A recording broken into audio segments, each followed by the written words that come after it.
This is the Candice Wiggins YouTube channel, and I am your host, Candice Wiggins.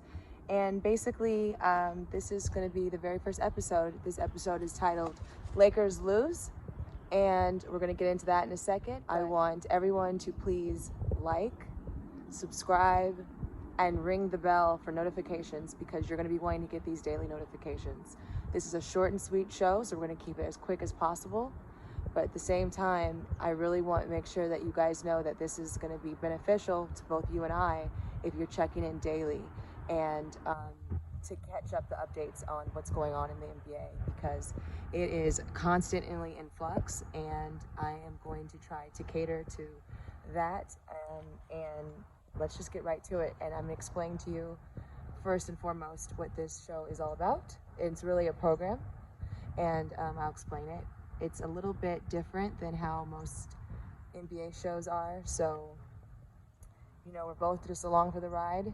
The NBA Playoff Predictions program is a daily commentary about the NBA playoff race for the Eastern and Western Conference bubble teams.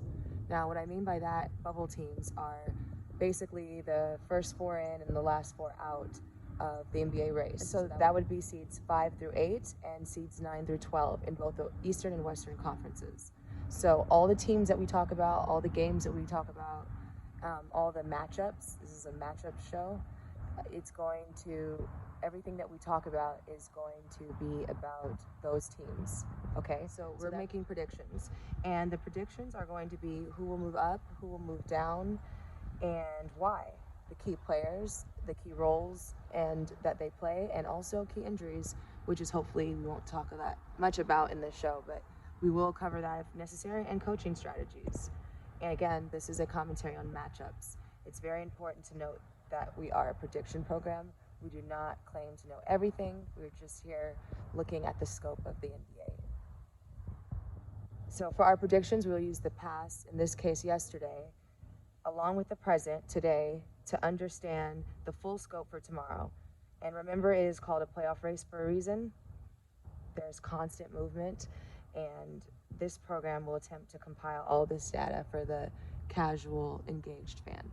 And the Detroit Pistons are far below enough to be considered a bubble team. So that's why even the Lakers losing, which would be the biggest headline you would take from last night, is not going to be associated with the content on this show. So that's just something to keep in mind for future shows. All right, so let's talk about some games that do matter. One game is the Warriors-Suns game, and the Suns won that game. And the reason why this game is important, and we're going to go really brief through these matchups, is because this game actually swapped the standings in one game, and it's very important for you as an audience watching and knowing that in this time leading up to the playoffs, one game between two teams that are looking to fight and find a way inside that bubble is going to be crucial, and it actually swapped places. So you can check out a little bit more on that game. Also, a big game that I think was probably even bigger than that one is the Rockets-Blazers game, and that belonged to the Rockets. The Rockets won 104 to the Blazers 101. It was a really good game where it was huge lead swings throughout the entire game as these teams are matching up and seeing each other. For the first time, these teams are starting to kind of get chemistry, and this was a really good game to watch. Now Houston is in the 10 seed, and Portland is at 8. And before it was a little bit different. But the key on this game is anytime you're watching the Trailblazers, it's all about Damian Lillard. I mean, he will shoot it from literally half court and make it. And he actually leading the league in that as well. So he obviously was the key to that game because the Portland system is very familiar to him. And it's a really good measure when you're watching the Portland Trailblazers. Make sure that you're watching, not only Damian Lillard, which is impossible not to, but also the players around him and their system. So keep in mind, let's see how that develops as time goes on. And then, I have to say on Houston, the name that stood out the most, especially in the first half, and just understanding why they won the game, was Christian Wood, number 35, and which kind of makes you think a good matchup for him would be Kevin Durant, aptly numbered there. But and then also another note was that John Wall is healthy in that game, and I think even with players coming back from injuries, I know there were some limit restrictions for Rodney Hood on the Trailblazers, and CJ McCollum wasn't playing. It's a huge loss for the Blazers, but I just think seeing these players healthy, Oladipo is just awesome in the game, but you know, you're just starting to see these teams stay healthy, and as long as they are healthy, I think that you're going to see the full potential reached. So that's what happened yesterday, and which is going to affect today. This video is going to go up before the games begin tonight, so but there's a few games here that are really important to know. I think that there's 8 games happening tonight. The ones for this show that are relevant will be the Clippers Magic game, and then the Pacers Hornets, because Charlotte is now on 12th place, Indiana's in 3rd place, the Hawks Wizards, Atlanta's in the 7th seed. I think that's a really key game. The biggest game though of tonight would be the Cavs Knicks game. That is a game important for multiple reasons, but right now Cleveland possesses the 6th seed and the Knicks are in the 8th seed, so they're both Eastern Conference teams as well.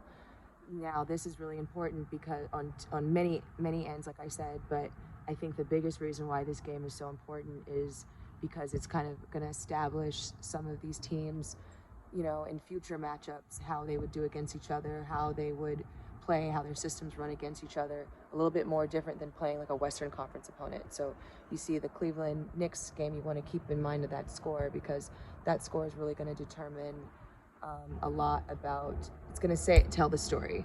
And then also, like, it's a positioning thing. So obviously whoever wins this game is going to help their position more, depending on how everything else goes, of course.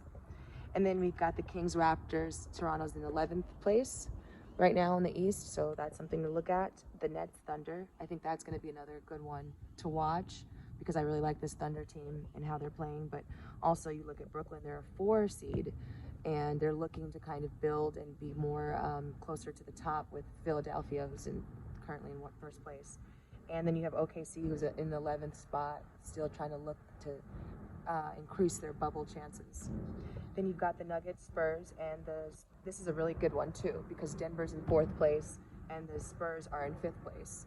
So this is a huge one. This is going to literally flip, you know, the switch in a big way. And also I think, again, a matchups thing. It's the Western Conference, so these are the teams that they would play against each other. They're going to be really looking each other down in this game, and I think it's going to be a lot of fun to watch that, especially when you've got Pop, you know, Coach Pop, who's going to be the strategy king that he is, and you'll be able to really kind of see what his plan is for this Denver team that is hot.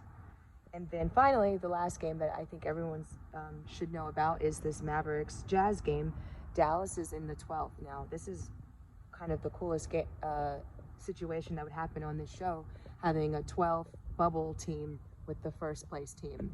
And they're both Western Conference teams, so again, they could see each other in the playoffs in the 1st round, even 2nd round, if Dallas starts playing better. But it's going to be really interesting to kind of see how this game goes, and how that's going to change the narrative for next week.